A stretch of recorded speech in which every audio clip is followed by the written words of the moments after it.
In the dawn mists of Blenheim Palace, November 30th, 1874, a child was born into privilege but destined for strife. The son of Lord Randolph Churchill and Jenny Jerome, Winston Leonard Spencer Churchill came into the world not as a symbol of certainty, but as a question mark, restless, unpredictable, and misunderstood. Few could have foreseen that this headstrong boy, beset by academic struggles and familial distance, would one day become the voice that rallied a nation and changed the course of history. Churchill's early years were marked by contradiction. Raised amidst the grandeur of aristocracy, he yearned for affection and approval, especially from his formidable father, who dismissed his ambitions and scorned his shortcomings. School for young Winston was a battlefield of its own. Stubborn and rebellious, he chafed under the rigid discipline of Harrow, yet discovered in words and history the seeds of a lifelong passion. His escape came in the form of Sandhurst, the Royal Military Academy. Here, Churchill began to find himself, embracing the discipline and adventure that the military offered. It was on distant battlefields, not in echoing halls, that he would forge his identity. From the burning sands of Sudan to the rocky outposts of India, the young officer sought out conflict and glory. But Churchill was more than a soldier. He was a writer, a chronicler, and a seeker of purpose. His dispatches from the front lines, vivid, insightful, and daring, captured the imagination of the British public and paved his way into the world of politics. At 25, Winston Churchill was elected to Parliament as the member for Oldham. The House of Commons, with its swirling debates and thunderous voices, became his true battleground. His rise was swift, propelled by wit, charisma, and an unyielding drive. Yet, it was also marred by controversy.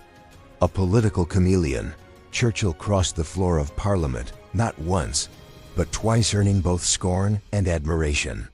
He championed social reforms, advocated for workers' rights, and predicted the coming storms of Europe.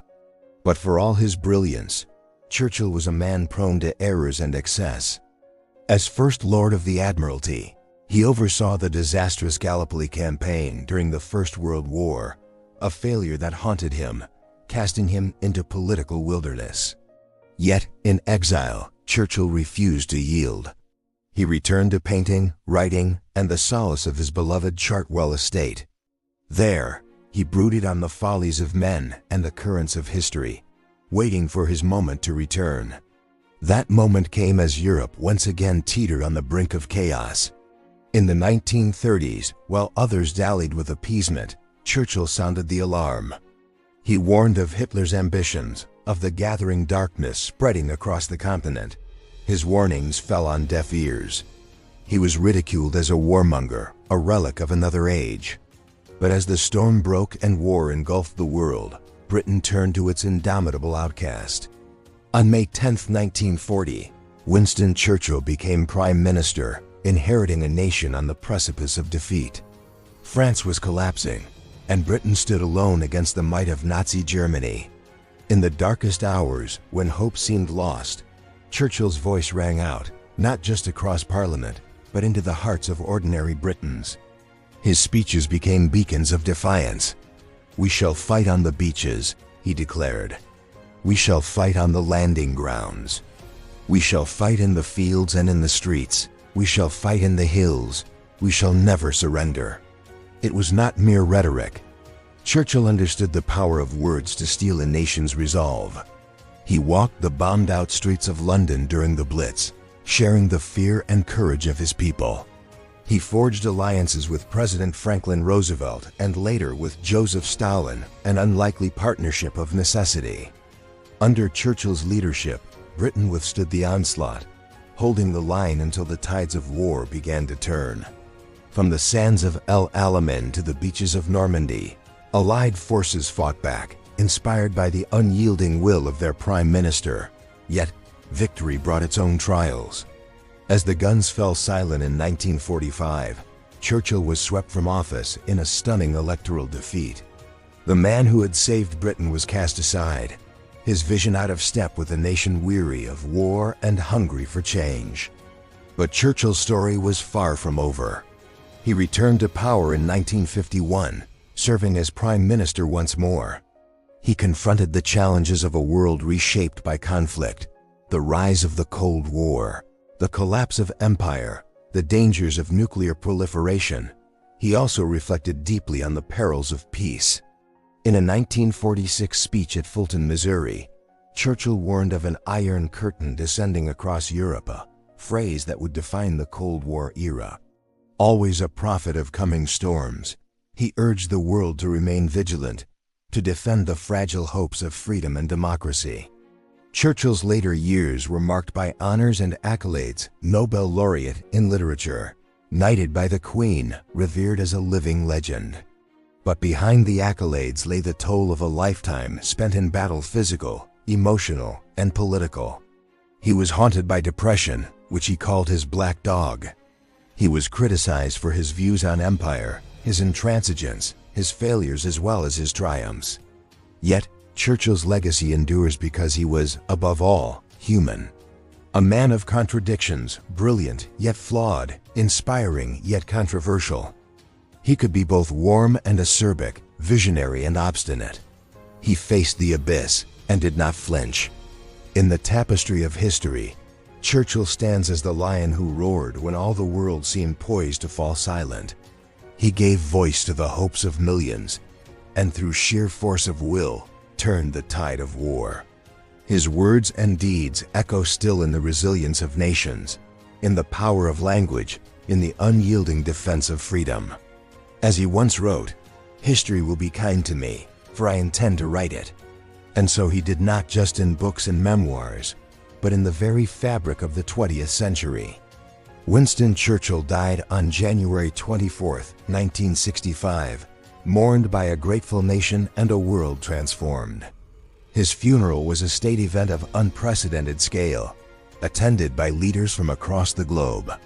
As the River Thames bore his coffin away from London, cranes along the banks bowed in silent tribute, final salute to the man who had steered Britain through its darkest night. But what remains, decades after the guns fell silent? What is Churchill's true legacy? Some see him as the savior of democracy, the iron-willed leader who refused to yield. Others note the complexities of his character, his staunch defense of empire, his views on race and class, his role in controversial decisions like the Bengal famine and the suppression of independence movements.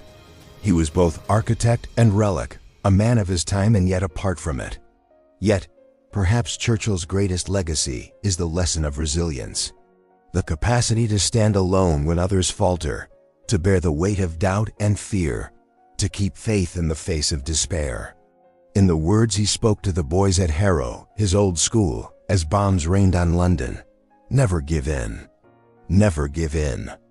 Never, never, never in nothing, great or small, large or petty, never give in, except to convictions of honor and good sense." Winston Churchill's life was a long, tumultuous journey, a story of rise, fall, and resurrection. He lived through 2 world wars, witnessed the twilight of empire, and helped shape the modern world. His legacy is not merely one of victories and defeats, but of the spirit with which he faced them. Today, as new challenges arise and old certainties fade, the echoes of Churchill's voice still resound. In moments of crisis, when darkness threatens to overtake the light, we remember the lion's roar. We remember the stubborn optimism, the eloquence, and the defiant courage of a man who, in the darkest of times, dared to hope and inspired others to do the same.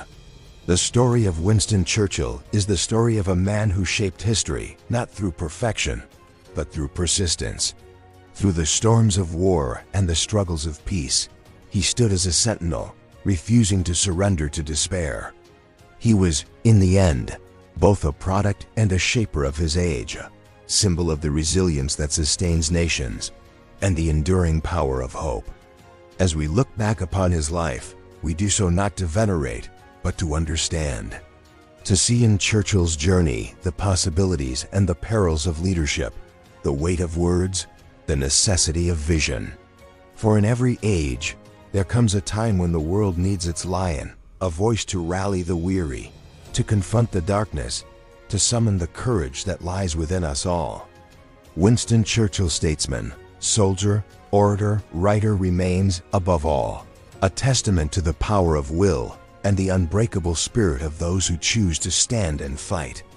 And so, as the pages of history turn, his legacy endures, a reminder that even in the darkest hour, one voice can make all the difference.